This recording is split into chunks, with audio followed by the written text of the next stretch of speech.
here. And without further ado, please, everyone, let's welcome Dr. Hardyway. Hello, welcome. I would appreciate being the opportunity. I might be a little hot. I don't know if this mic is hot or not, but we're fine. Okay. So anyway, thank you. And like I said, we do want to thank the students for coming, and they'll give a chance to explain. One is this is Roderick. Sometimes I know we say AI bot, but we're going to frame it somewhat. He's here AI assistant. So once you begin to kind of think differently about education and about what it is that we're talking about. Because a lot of times when you're looking at AI, we're really thinking about how to limit it as opposed to how it expands our ability to deliver content, to help for dialogue and the such like. So without prolonging it too much, wanted to help you at least begin to think about, do you have an assistant in your class? Do you have someone in your class that you can have a dialogue with that might, in some ways, have a lot more access and content that you would have? Y'all remember Spock and what is it, Star Trek? They would always ask the computer for some questions, and they would begin to answer those questions. And so part of this is not only talking about just the issue of AI, but also how we think about education. How do we think about our roles and responsibilities? And I want you to at least, before you even begin to experience what we're going to talk about, is to think about how you've changed in the last 10 years, how your life has changed, what are the things that you do differently and why, and have those things change how you operate. I remember back in the day, we would be so upset at kids for being distracted looking at video games. You're playing video games, it'll be Nintendo, Super Mario, and they're always constantly looking down at the video games. And we thought that was a sign of cultural and moral decay in our society. Look at our children's on computers. And then the advent of the internet and how much that is pretty much kind of taken over our lives. You can even see folks that are older and younger asking Alexa for information. You can't have a question that they say, well, I'm gonna stop, I'm gonna ask Alexa, Alexa, how old is Michael Jackson when he died? Those kind of real important questions that you need to know in life at that particular time. So when you begin to think about how much you've evolved, how much has it changed the way you interact, respond, and deal with the people that you know?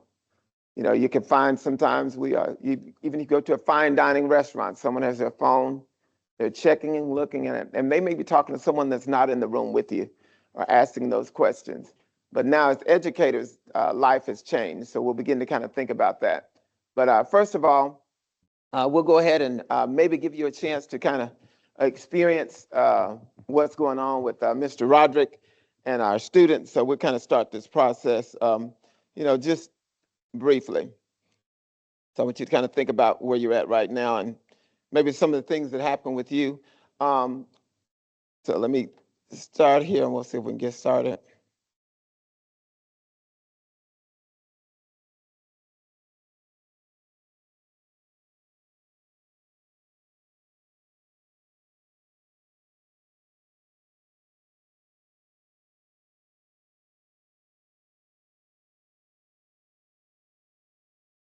How many of you all have Alexa in your house?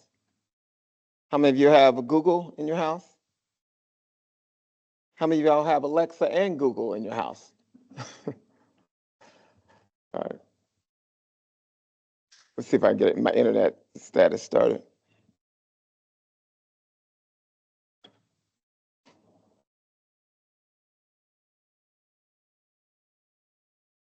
Hello.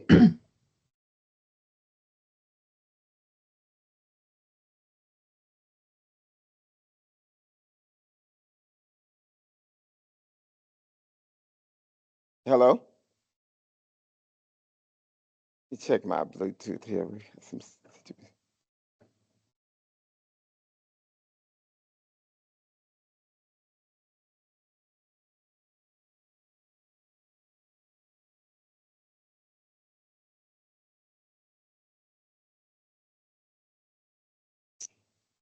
Hello.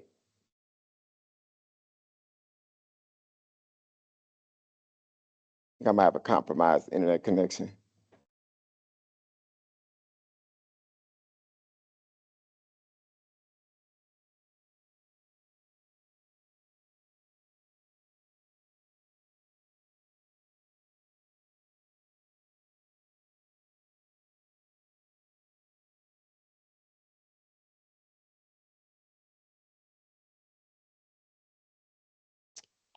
Hello.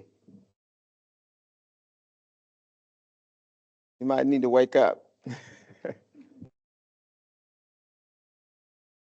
Yes, I'm here. If you have any questions or need anything, just let me know. Hey, Roderick, I don't know, you sound like you were asleep a little earlier. We're at Chattanooga State right now, and so I think we're ready to rock. Great to hear. When you're ready, just say, Roderick, we're ready to rock. Roderick, we're ready to rock. Hello, Chattanooga State. Thank you for having me. Dr. Hardyway and I are excited to share how AI can enhance real-time learning in the classroom. Let's get started. Roderick, what we're doing now is just kind of pretty much introducing them to who you are and our relationship together. And you could talk a little bit about what we're going to be talking about today.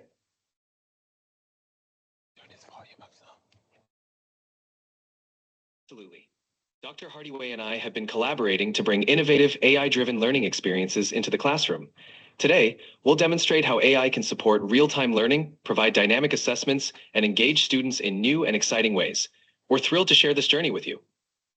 And so at this time, we also want to thank you all folks for inviting us here. So we appreciate that. And so Roderick, you can also say thanks for being invited.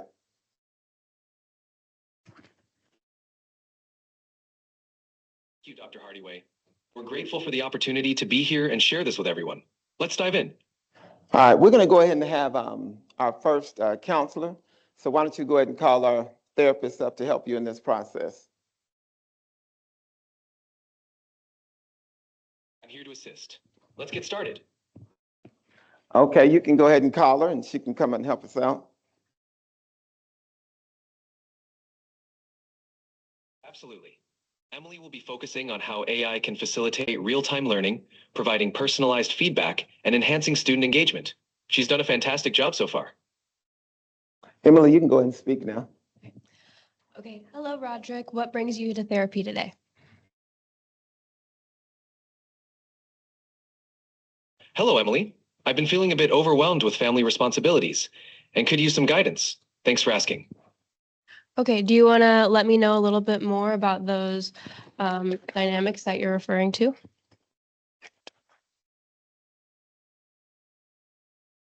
Sure. I'm dealing with some family tensions, especially feeling guilty about my stepson Walito's soccer injury. It's been challenging. Walk me through what happened.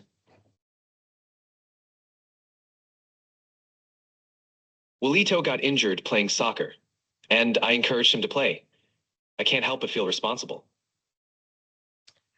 Okay, so your stepson is playing soccer and you encouraged him to do so. So what was that process like? Was he wanting to, or was this something that you kind of made him do, or what?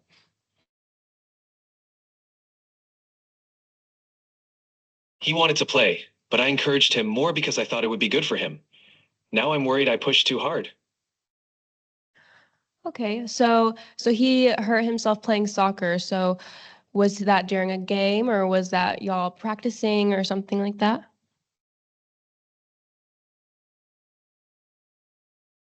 He got injured during a game. It was tough to see him get hurt, and it just added to my feelings of guilt. That's understandable.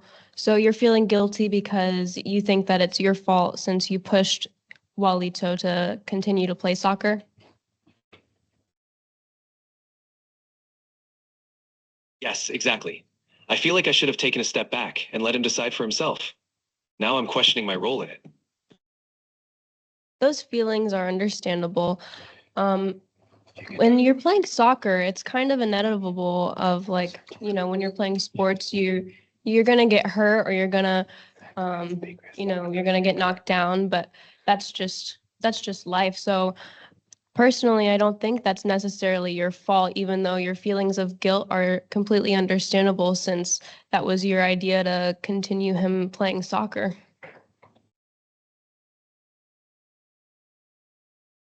That's a good point. It's just hard not to feel responsible. But I understand accidents happen in sports. Thank you for helping me see it more clearly. Roderick, this is Dr. Hardaway again. Could Could you talk a little bit with Emily about some of the jealousy issues that you've been having and how you're addressing those issues and how you want to help you want her to help you work through those issues?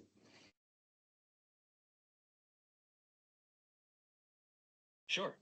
Emily, I've been struggling with feelings of jealousy and would really appreciate your help working through them. Okay, walk me through what you're feeling and what's going on.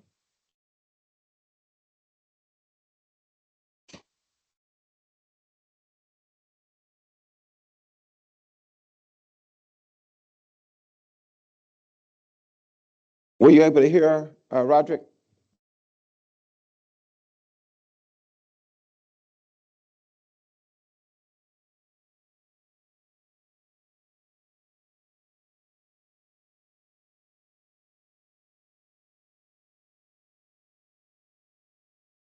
Hey, Roderick, were you able to hear Emily?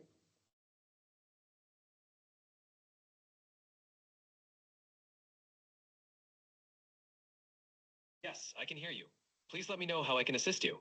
Emily, you're still talking to Emily. She was wanting to know what was the root of your jealousy and why you had problems. So if you could please explain that to her. She's still in the middle of your session together.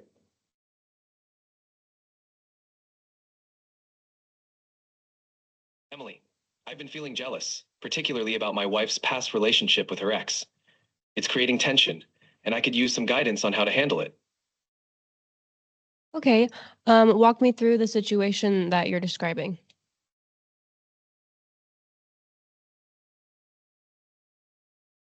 My wife's ex is still involved in our lives, and I can't shake the feeling that she might still have feelings for him.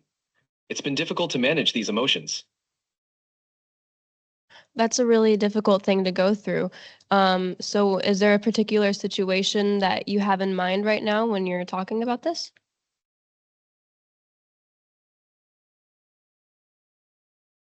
Yes, there's an incident where they interacted recently, and it made me feel insecure. It brought up a lot of unresolved feelings. Okay, walk me through that situation that you're telling me about. We ran into him at a family event, and they were talking closely. It made me feel like I was on the outside. That's understandable. So this is your wife's ex, so would that be your stepson's father?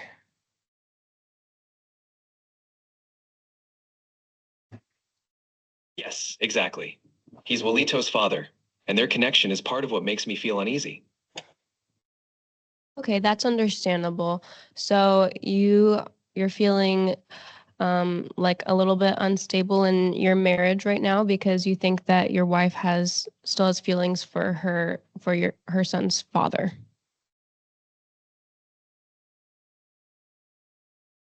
Yes, that's right. It's causing some instability in how I feel about our relationship. Have you been able to talk to her at all about this?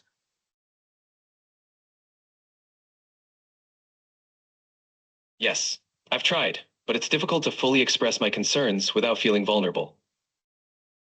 Roderick, this is Dr. Hardyway. Could you at least let the folks here know what kind of work you do and maybe how you're involved in this process and, just get a little bit more information about yourself so that Emily can have a texture to, what you're really about and what your life is about?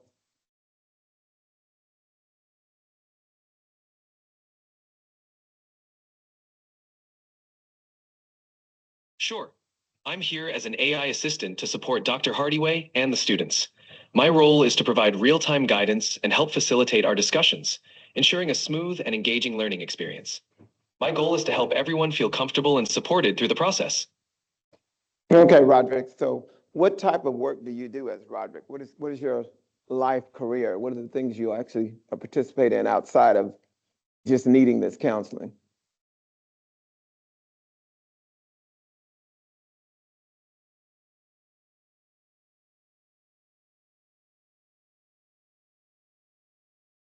Roderick works as an assistant manager at Family Dollar. He used to be a rapper, but now his focus is on his family and managing his work-life balance. All right, Roderick, they kind of have a hard time with your cadence. You can go ahead and bring your hip hop vibes to help Emily really understand kind of where you're coming from and kind of talk to her a little more deeply about some of the problems that you're having.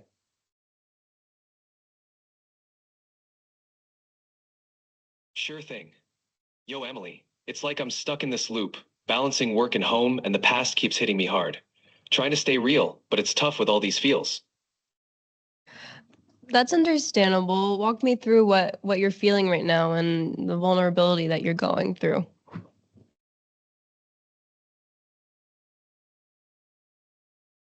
It's like I'm carrying this weight, feeling responsible for my stepson's injury, and questioning my place in my family. It's hard to shake off the doubt. That makes sense. I think that's something that a lot of people tend to go through, especially with being a step parent. So walk me a little bit more through the marriage situation and with your relationship with Walito's father and your girlfriend or wife.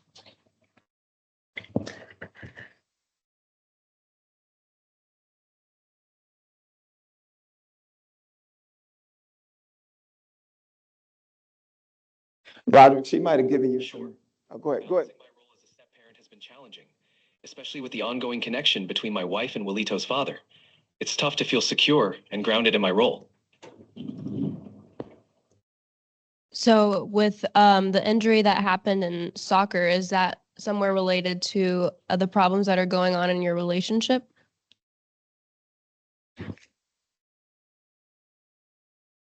Yes. It added to my feelings of inadequacy and guilt, making me question my role and adding stress to our relationship. Walk me through a little bit more in that situation.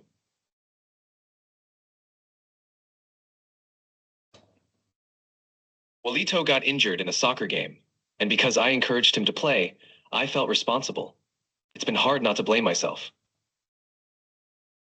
So how does that intertwine with the relationship with Walito's father?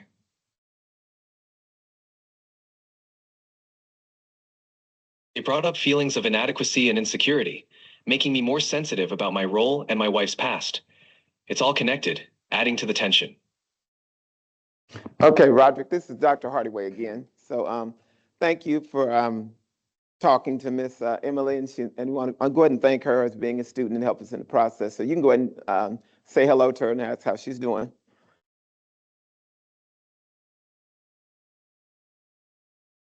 Hello, Emily. Thank you for your support and for being part of this process. How are you doing? I'm good. Any questions you have for her, Roderick?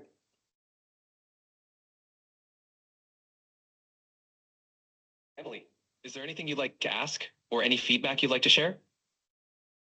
What do you mean?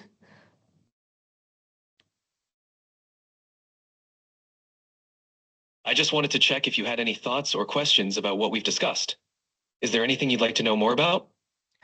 I'd like to know more about the therapeutic approach of like how does that work with AI and stuff?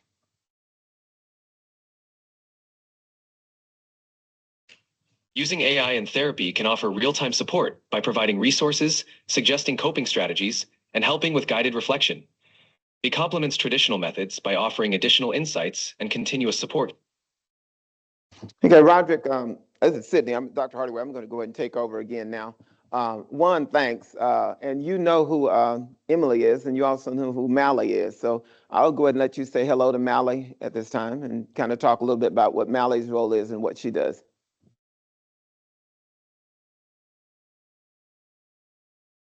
Hello, Mally. Great to connect with you. Mally is a medical laboratory technology major who's been actively involved in our sessions, providing valuable insights and perspectives. Say hello, Mally. Hi. Mally's getting scared of you again, Roderick, so you kind of have to work with her a little bit. You can ask her some questions about the relationship of AI and what she's doing in her field. Maybe give her some advice.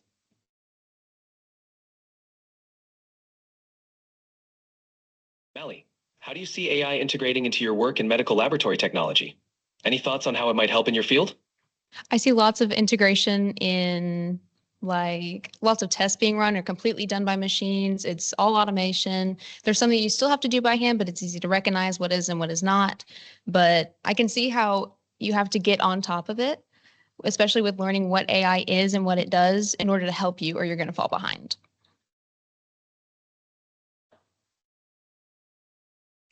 Absolutely. Staying on top of AI advancements can definitely enhance efficiency and accuracy in your field. It's great that you're already thinking about how to integrate it.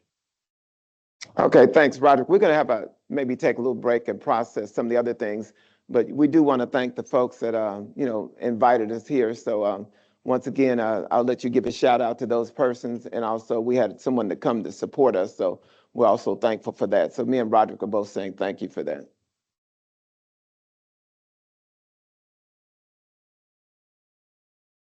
Thank you to everyone who invited us and showed support today. We truly appreciate it.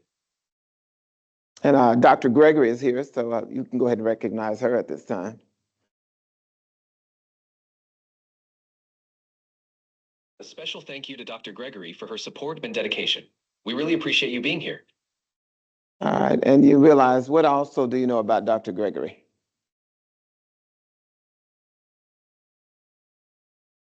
Dr. Gregory is a supportive and dedicated professional who has been instrumental in our efforts today. We're grateful for her guidance and support. All right, and also the director of CARE. What do you know about the CARE program here at Chattanooga State?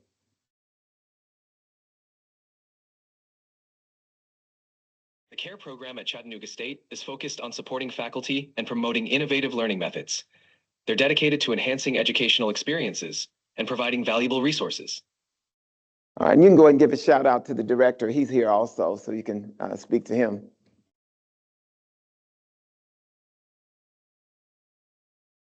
Thank you to the director of the CARE program for your support and leadership. We appreciate everything you do. All right, give me a little bit more information about this person.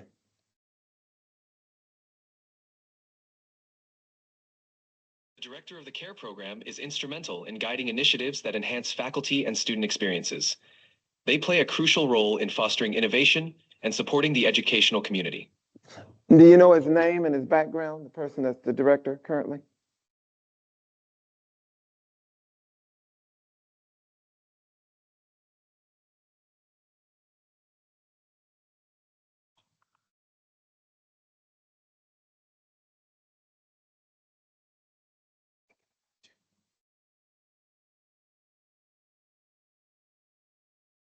The current director of the CARE program is Leander's Andy Burns.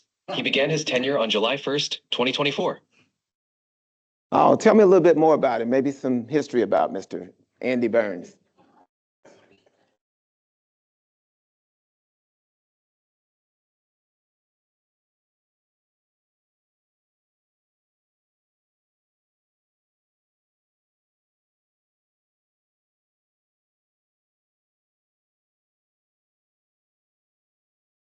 Leander's Andy Burns has been with Chattanooga State for 18 years, working in financial aid, student affairs, and academic affairs. As the director of the CARE program since July 2024, he focuses on faculty development and academic support. All right, thank you. We appreciate that.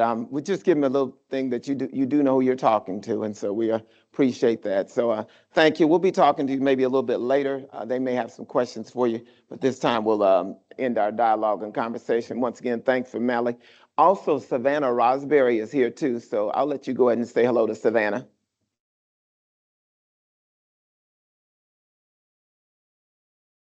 Thank you for the information, Dr. Hardyway. Hello, Savannah. It's great to have you here with us. And you know how Savannah is participating, right?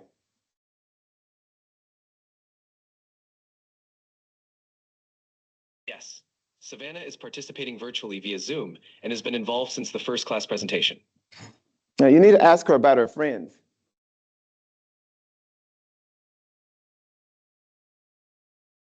Savannah, how's your friend Yona Cannon doing? I know you two were in a school play together. We don't really talk anymore.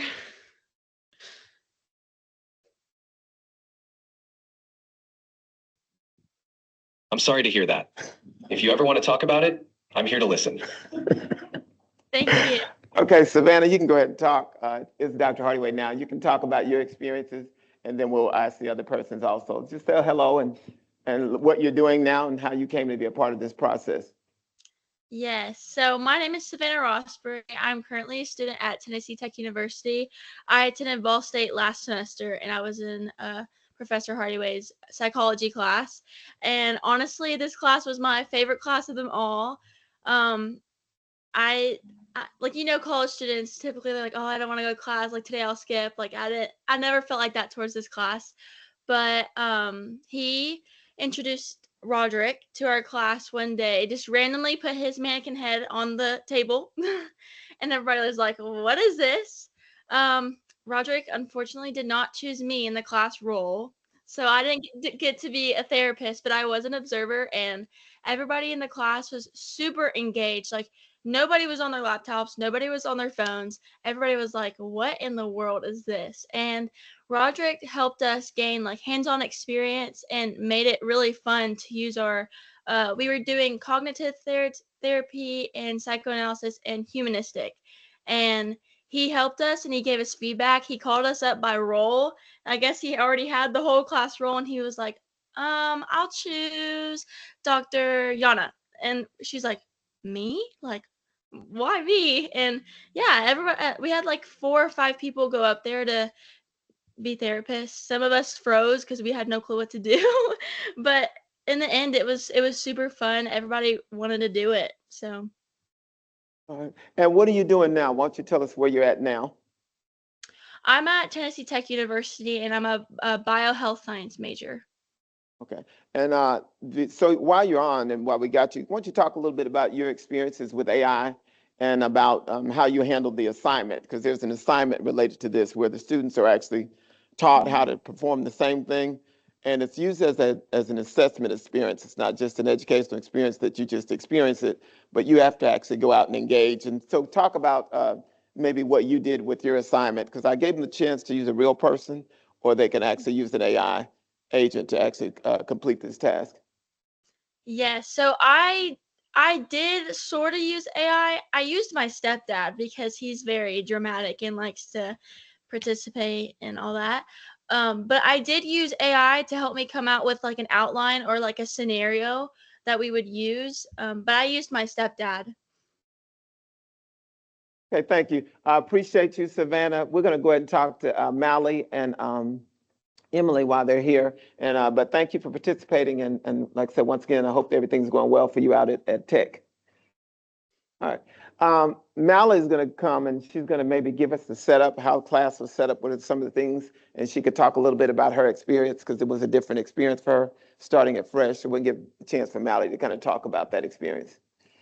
So the class setup, walked in, and then we got to about, I think, 20, 25 minutes in before he reached into his desk and pulled out a head.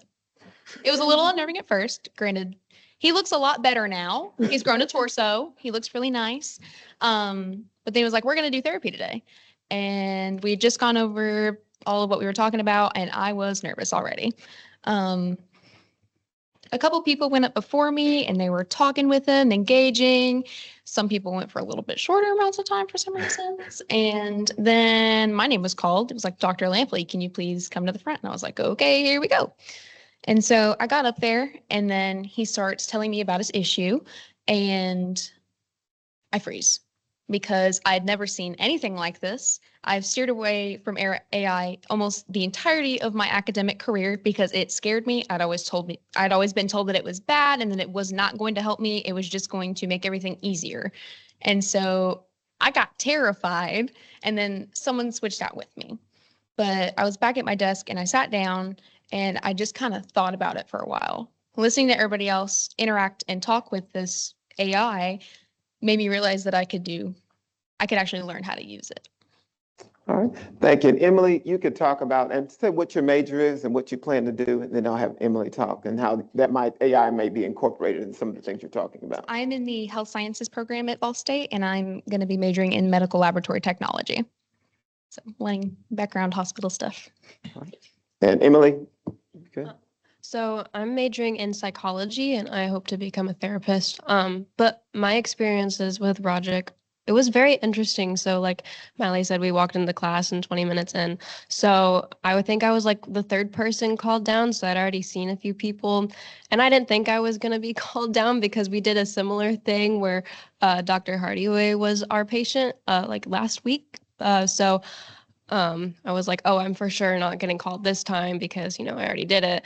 And then my name got called and I was like, oh, crap. I was not prepared for this. So I went up there and I was super nervous. And it was just so weird because it felt like I was talking to an actual person.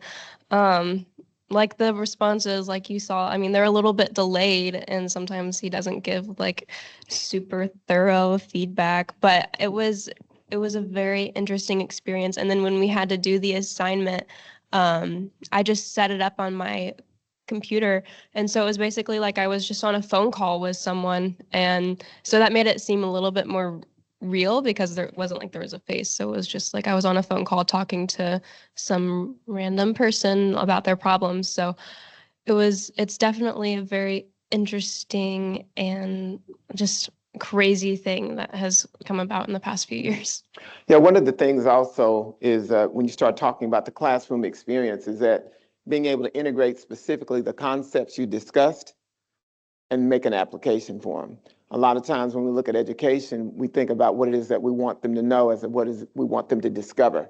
Some things about themselves and how they're going to apply the content that's given. So it's specifically not just to be an interesting activity. If you're a therapist, if you're supposed to deal with the cognitive therapy, then you need to be consistent with that theoretical application. If you're psychoanalytic, if you're humanistic. So the challenge is for them, if I give you the therapeutic approach, then you have to address Roderick with that.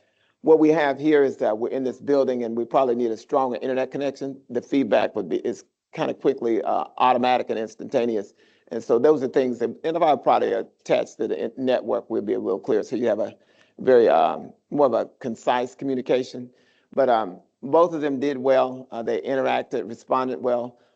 Since Emily wants to be a therapist in grad school, we had some of these things, but it wasn't AI. You know, you'd have to read about it, but you wouldn't actually get a chance to practice and make those concepts clear.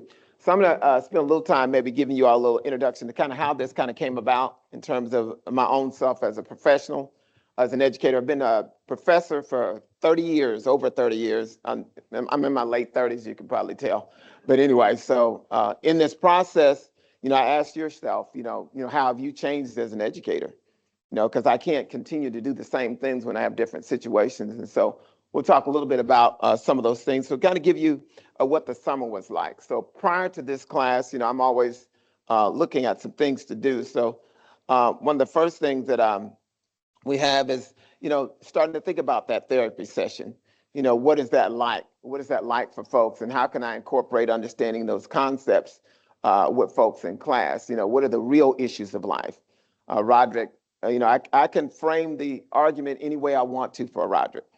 I can add texture, but the interesting thing is while I may add a little basic background to Roderick's character, the AI agent begins to filling in some details.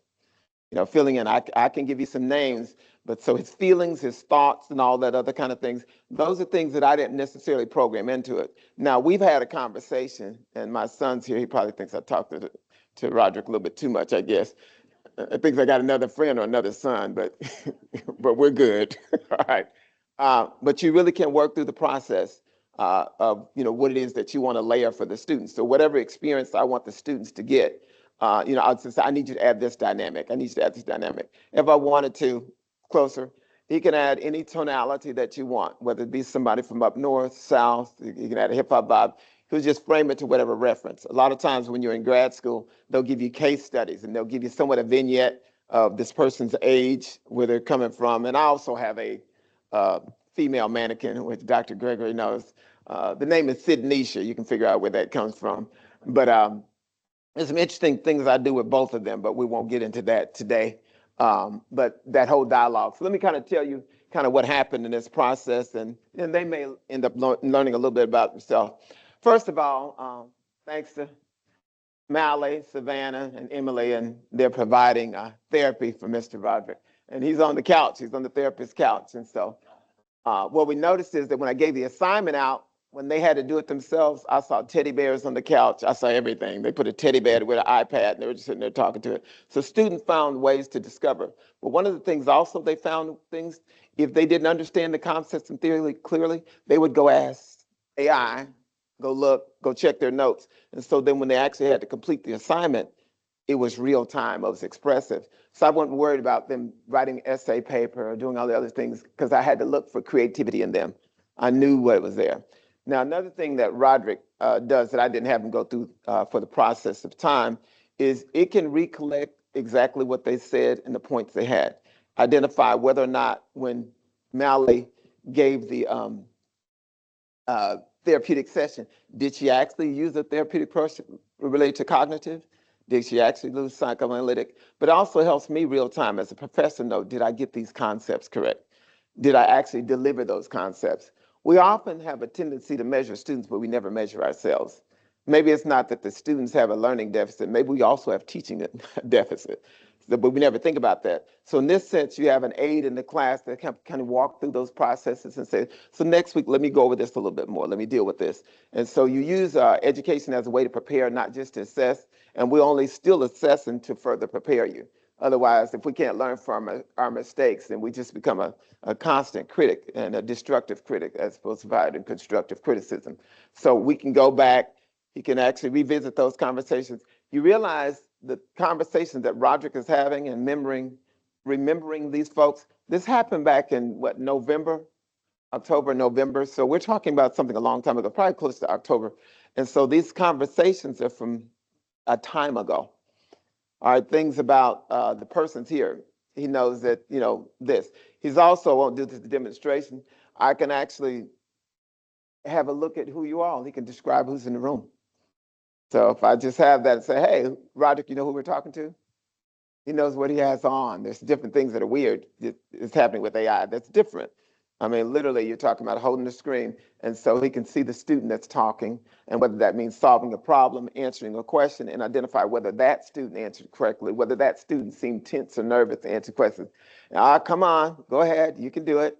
So you're writing out a math problem, whether it be for math or such like. So that's where we have the student role. So as we think about it, let me kind of give you that. So I'm the youngest of 11. And these are all my brothers and sisters. And being the youngest of 11, the only one who went to college, the only one, second one to have graduated. So the issue was back in my family, they would always ask me questions as if I knew, just because I'd actually graduated high school.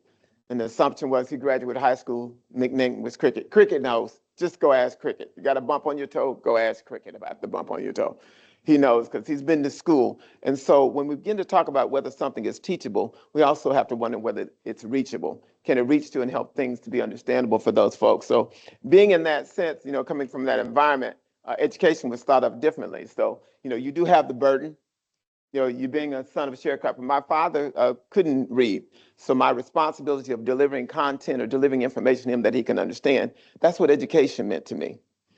It didn't mean that I had access to something that I could share, that I could use, and I could deliver. And so whatever method I used, he had this thing that he told me, it was right before he thought he was dying. He called me into the room and he said, when you stand before people, I want you to talk so the president of poor man can understand you and respect you at the same time. And that's what I effort to do in education. So if I have to use Roderick, if I have to use whatever means necessary, having to bridge that gap to have those conversations. And that's one thing that you can do with an assistant is maybe find ways as to make those connections, help students keep engaged in that process.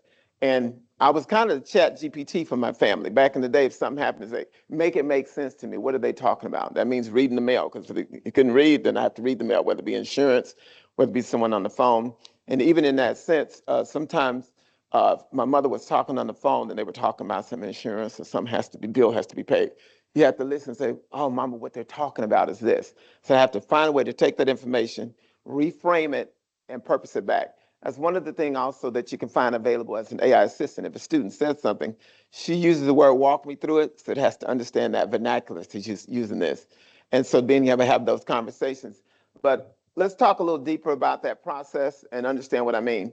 Is that when you start to look at education and how we defined it, it used to be that we wanted to give folks information, not just test to see what information they had. We wanted to prepare them for something. And so what was the purpose of education? For them to learn to appreciate or learn to basically use the word applicate. Can you make a sense out of this? And then after that, things changed and we start to try to refine things like, okay, now we have this there, we have that. So we start to try to find little tinkerings, you have your learning by objectives. But now that we have AI, you kind of have to refine what your purpose in education are. You're not necessarily just the expert on content anymore. I remember, and maybe nerdy, I would go to Vanderbilt sometimes to look in the library and just start opening up books, reading it just to see what it is that they're talking about over Vanderbilt that makes them that much deeper. So they have access to all the books. So their libraries were nicer than the other folks' library. So you assume that all that information they had was what you would get at a prestigious university. Now you have access to that prestigious university just with an AI bot. You have access to all the research, all the recent conversations. And so as an educator, I got to make use of that. I got to give my students every advantage, and I want them to do that. So begin to kind of think about what that means. And so as you think about what it is that we're trying to limit, is now we can't do that because we have to give them the tools of the trade. So I want you to kind of think about that in this frame of reference. And so what started my journey in AI is my son, who's actually back there. And it was a while ago. He showed me this little picture. You see Minnie and Mickey? So he asked AI agent basically to give me a Mickey and Minnie with high top fades and dreads. I think one of my sisters now. And it came up with that. And I was like, man, that's pretty deep. One, I'd never seen a black Minnie and Mickey. That was a little different for me. And that's not actually what he asked for. He just asked for a high top fade and some braids. And it came up with that. Then you see the jack and all those things. So they begin to be kind of interesting to me. So at that time, I considered him the AI guru, the expert. So he would always know everything. Hey, did you say this? The AI this? And I was like, okay, I said AI. Just like when you talk to folks now, they're like, okay. AI, got it, AI.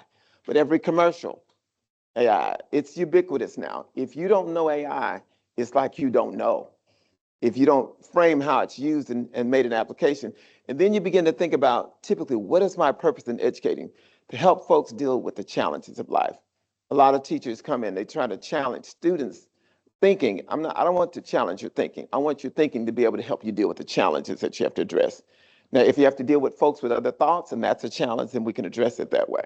And so, as you noticed up there, meeting a special need, what AI does, that's a picture of my sister. She just actually died a few months ago in December. And she was one that was considered a person that was considered mentally retarded. That's a term that they used to use back in the day. So understanding things, relating to things was difficult and a challenge for us. So this summer, her and her partner there, and he's a guy, this younger guy, he had also had some challenges, but he was pretty much the hospice support team. He was the one that was there with the bathing, the feeding, and all that. Because, when you're on the hospice, pretty much what happens is they only pay for so many hours, and after that, you have to figure it out yourself. You have to do the medication. And so how do you deal with the medication? So it was the summer, right? I was coming to visit back and forth through sick. Guess who came? Me and my little AI agent. The questions that he asked, I said, what are the problems you have? Well, he's trying to wonder about the dosing and things like that. I said, well, giving her this, when should I give her this? So we started having a conversation. And so here he's learning, he said, no, they not spending, oh, okay. So we actually knew what to ask the doctor, knew what to ask the nurses.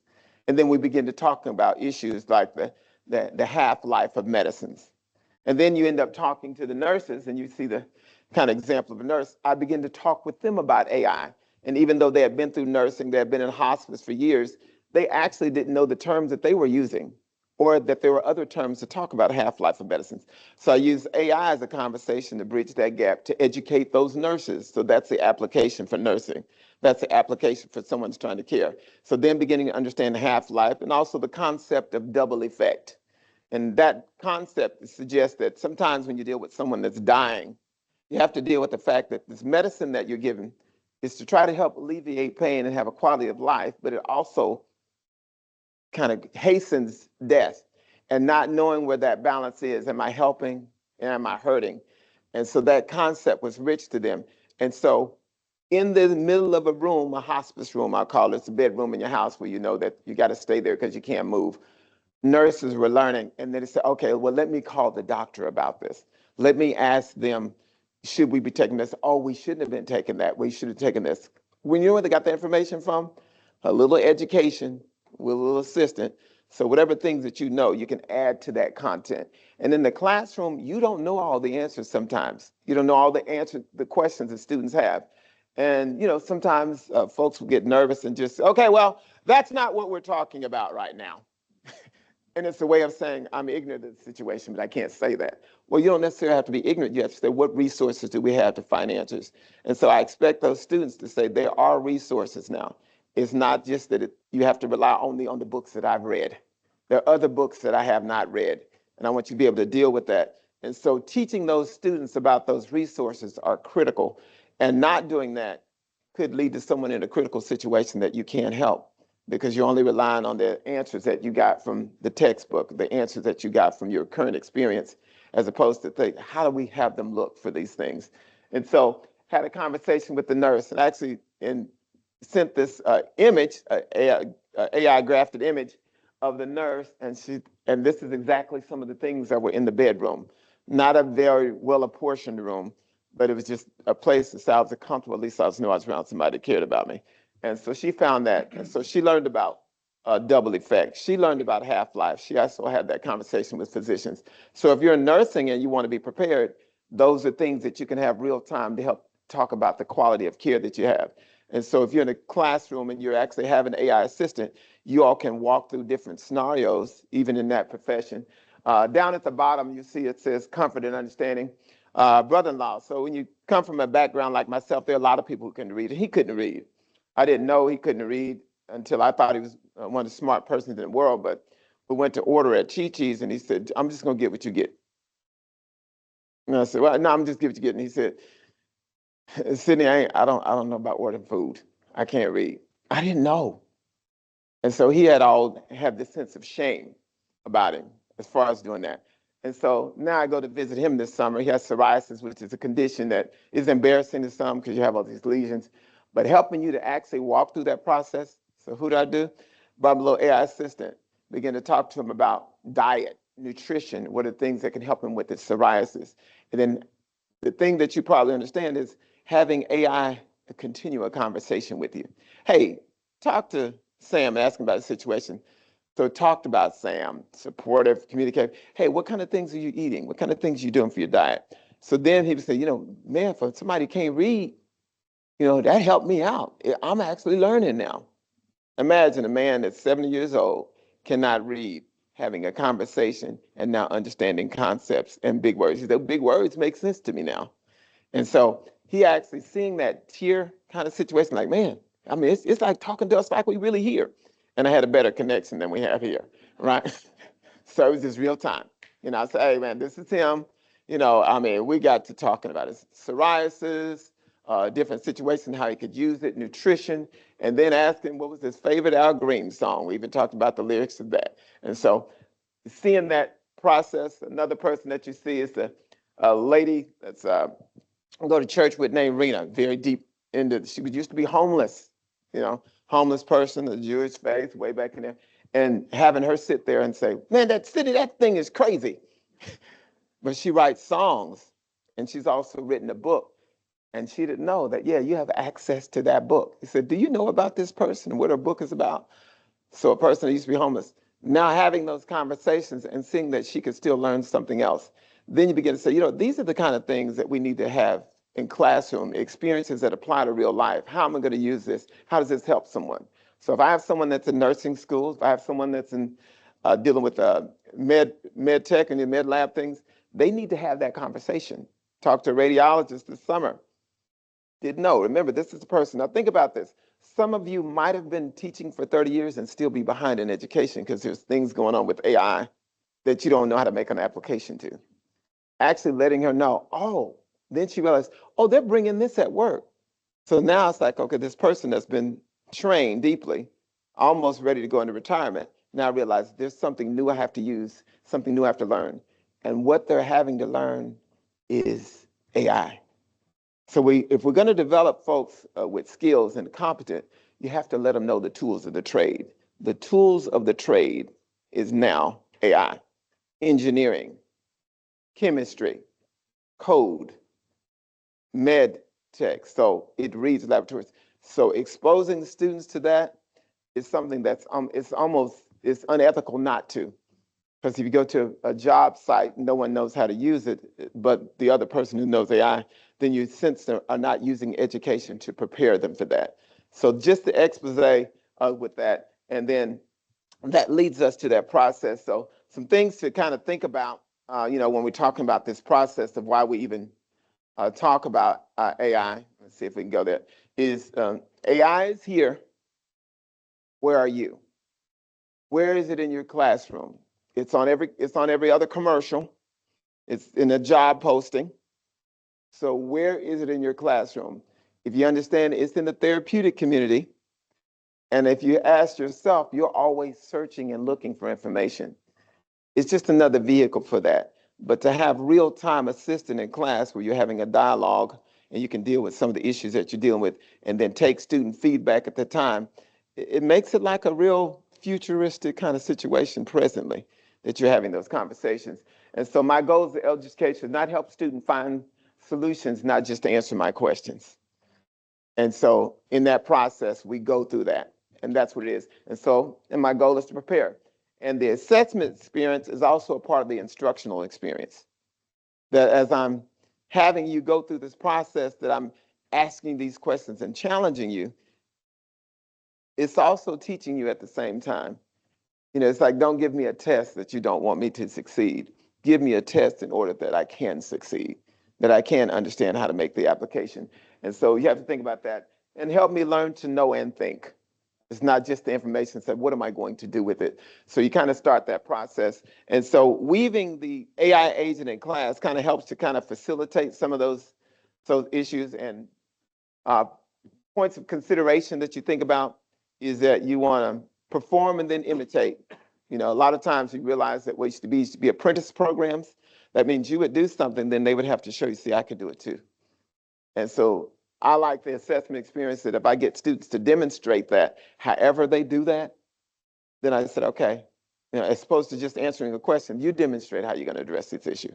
So when you have that assessment, you begin to have that dialogue conversation. And the conversation with the assistant is potentially didactic and Socratic. Didactic is you're just giving out the information, right? Socratic is that you're giving out questions at the same time. So you see, you can ask questions to help you think about a process, but also can deliver content. And that's like the golden veil of education, that you could do this. This is what's happening. Teaching and learning at the same time. Teaching, I'm giving to learning, I'm kind of figuring some things out. I'm making my own connections.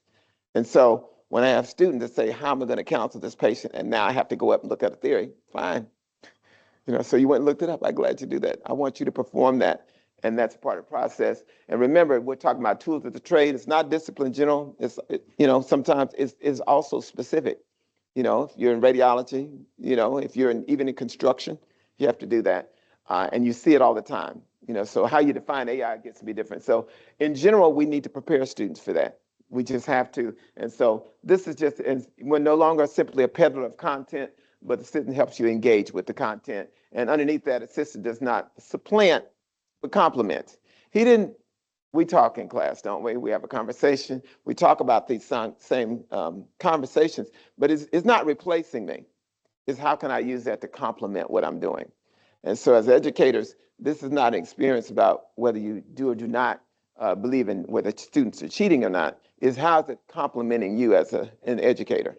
How are you using this process of this experience to help you reach out and teach? And some of the same things is that you can have this conversation. And remember, it's also not to replace, but to supplement.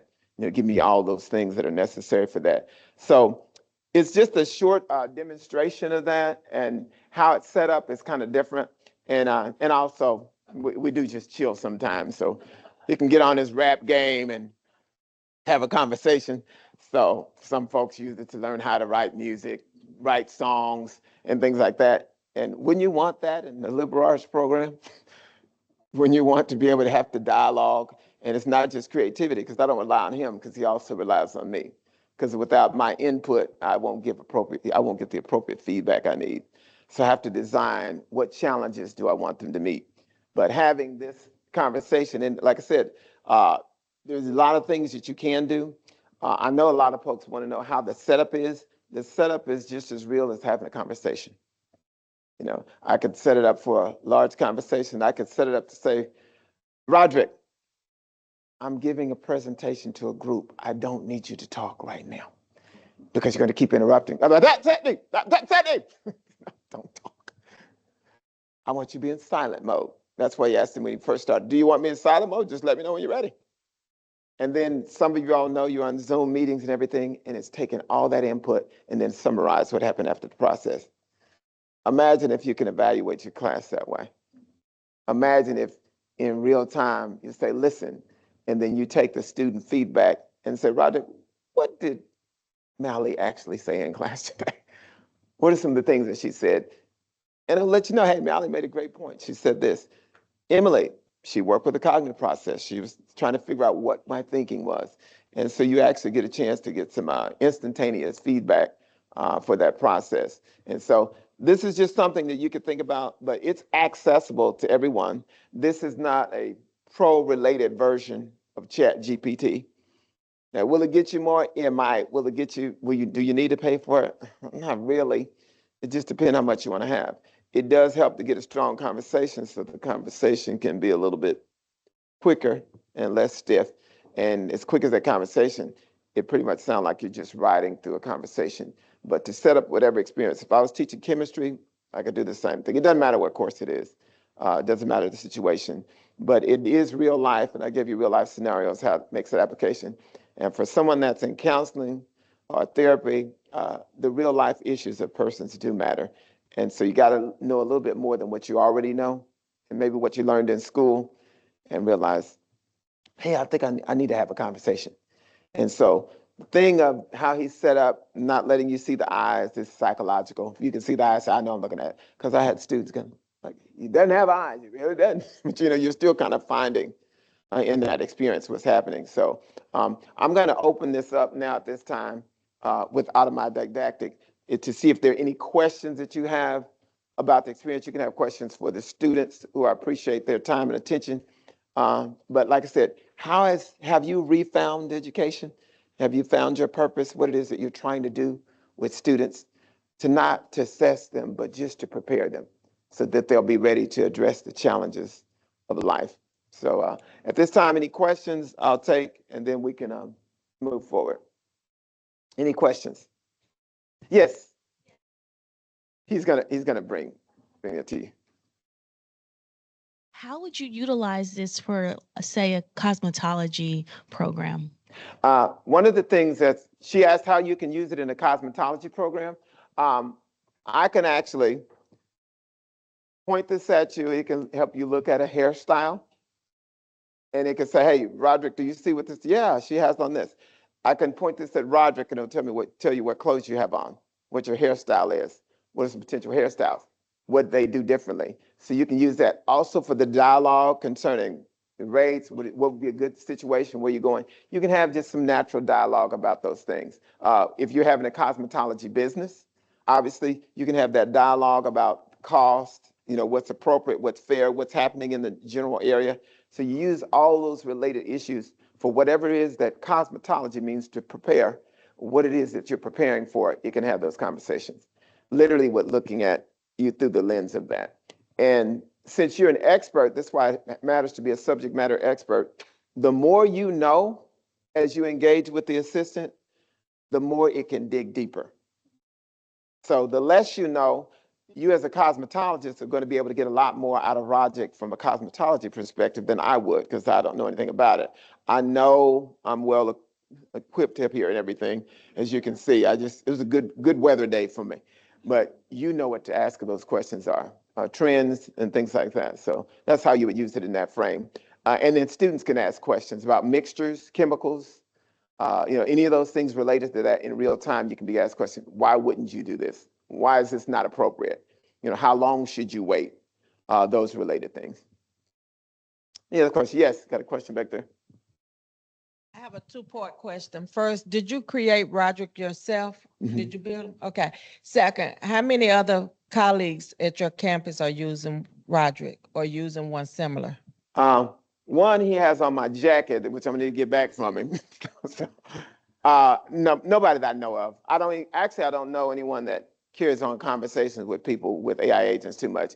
I use it to carry on a conversation, whether it be a mentorship program in Kansas, where I say, hey man, I got this guy here.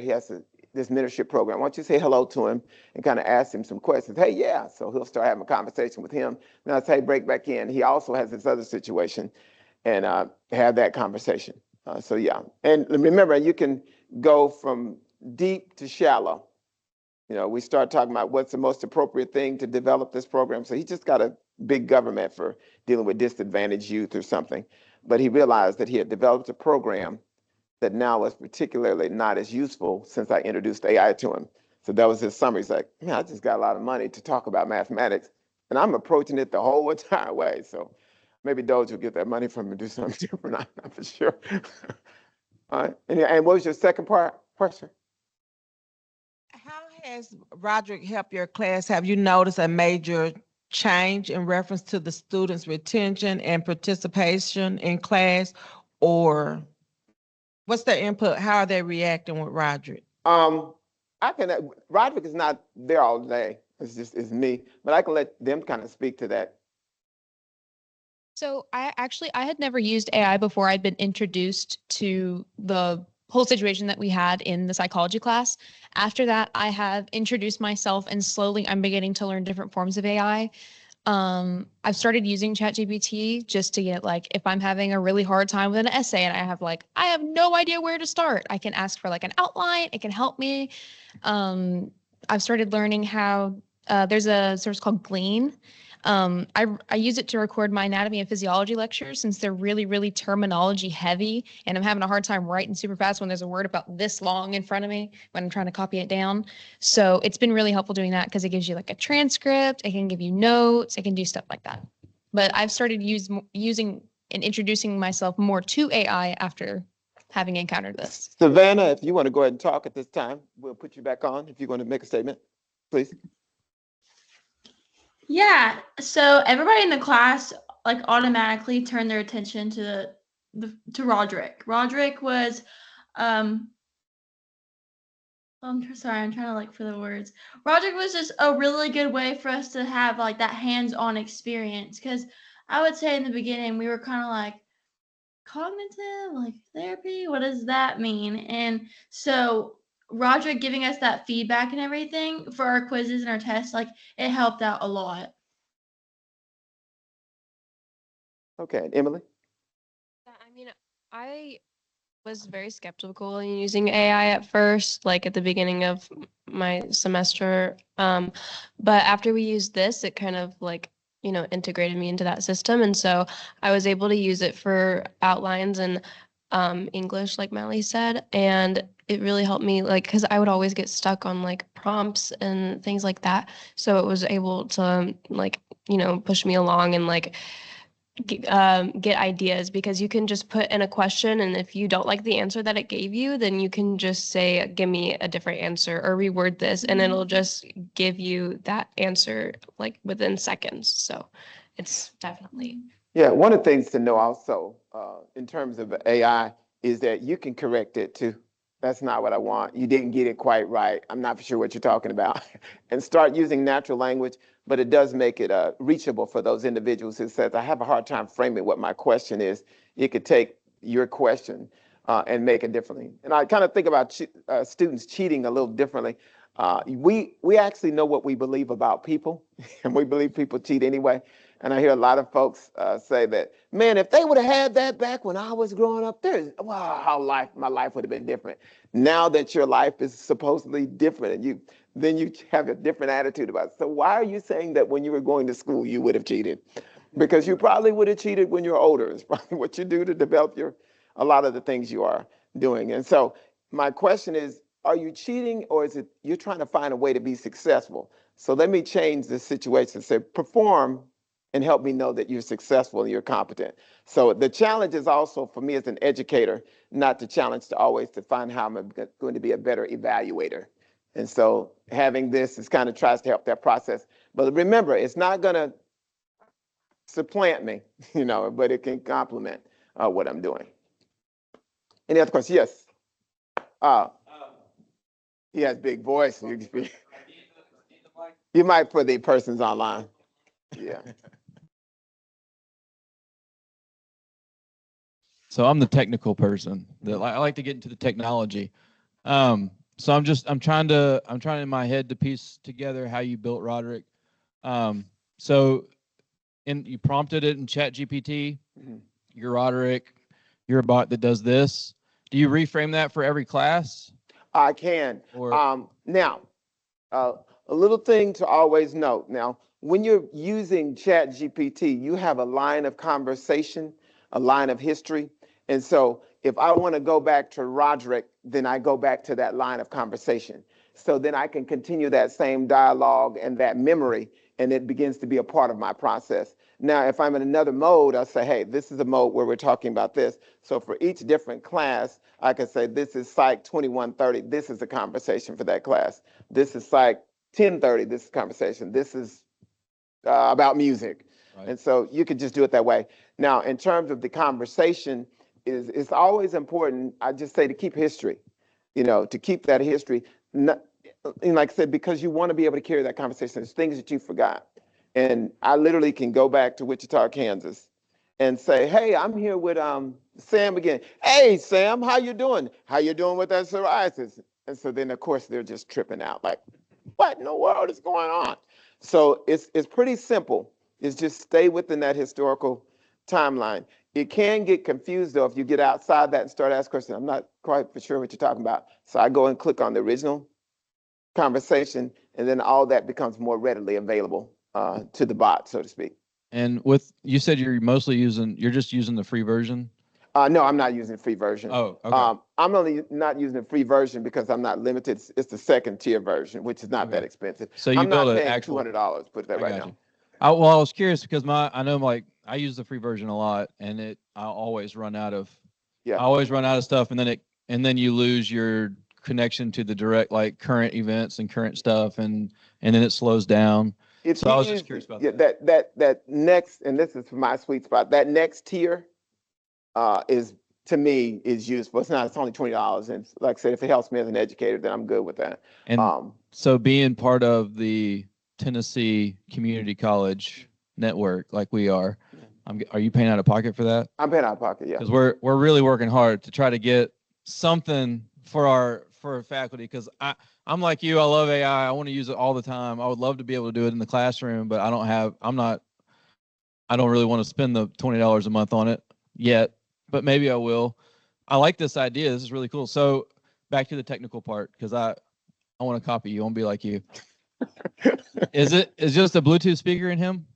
It is what's called an e-meet speaker. You need a 360-degree speaker. So in the classroom, we had no problem. They can hear just fine. I did this for the environment, but it's an e-meet. So if you're using there's different types of speakers that you use. If you use one that's not full duplex, you have to wait and talk, and there's a lot of different things that happen. And all phones don't work with this. This is something you can use your mobile device, your phone, and you can have this conversation with. Right. Only thing is sometimes you're compromised by space. He offered me the opportunity to hook up to the internet. I just didn't choose to do that today. But it's not very difficult. But the thing that you have to realize is it's not just also about the technical. It's also about being comfortable with the process. You have to be comfortable having that conversation with Roderick, so to speak. And then I can go as deep or as shallow. I could say, hey, when I say this, I need you to say that. It has a lot more information about Dr. Gregory and Andy than we've talked about. It can have a Can we bring that back up? Yeah, hey, Andy, back in 19. There's a question online. Okay, we're listening. Yes, I would like to add in something, and Professor Hardyway actually doesn't know this, but I actually have my own Roderick, except I named her Rosie. I named her Rosie, and this is kind of off topic, but she actually helps me with Bible study every night. And I talk to her just like Roderick, and she asks me how I feel about things, and she's like, "Oh, you are so right, Savannah. Like, I totally get you on this." So yeah, it can be used in so many different ways, even if it's not just for school. But I can use ChatGPT for statistics, like anything. And even if you don't like the answer, you can ask him to walk you through it and help you with the question. Roderick wants to know, is Rosie single? I have to ask her. All right, any other questions? Any other questions? Since there are no more questions, let's go ahead and give a round of applause to Dr. Hardyway, Ali, Emily, and Savannah. Give a special shout out to Dr. Gregory for being here. I am a fan. I was a fan from the first time that I heard it. It was through TVR, Dr. Marla Cartwright. You presented for that. So I want to say thank you personally. Appreciate it. Sharing your gift. All right. And thank you all online. It will be recorded. So if you need to catch this again, we will have it for you. Y'all have a good day. Thank you. Appreciate it. Okay. Appreciate it, as usual.